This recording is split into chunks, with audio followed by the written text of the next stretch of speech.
Sipin niyo po, ilan po ang countries sa buong mundo? 216 countries. Buong mundo.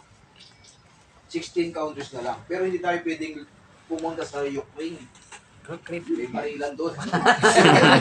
Russia, bawal doon. Huwagin gira-gira doon.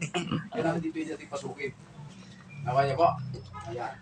Ibig sabihin, 200 countries ang negosyo mo. Diba? Nakita niyo po? Sa halaga na binitawan mo sa DXN nung nag-member ka rito, pero ang negosyo mo, 200 na bansa. Yes. Diba? Sipin niyo po, meron ka bang negosyo nakikita sa halagang 3,000 pesos? Tapos papasokin mo US? Pwede bang pumunta ang 3,000 mo sa US? Hindi. Gusto na yung kamay mo. Dito. Pero yung kamay mo eh. Kamay ni Joseph yan. Presidente. Yung dalawa, ang maging presidente, susunod. Yun! Tapos si Joseph, dalawang kamay mo. Pala ditong first lady.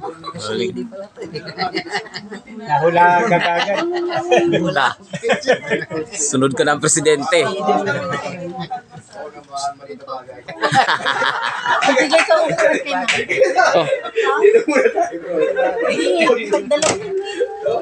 200. Alam niyo po ba na kayo po mga distributor ay negosyante kayo sa buong mundo? Yes! At Di, hindi kayo sama mo na. pumunta sa Tayo na ako. 200 na bansa. Tayo na ako, tayo na. Yes. Ikaw na. Ano po? Halimbawa, nandito ka, naka-invite ka, pero hindi mo alam, pumunta ng US yan.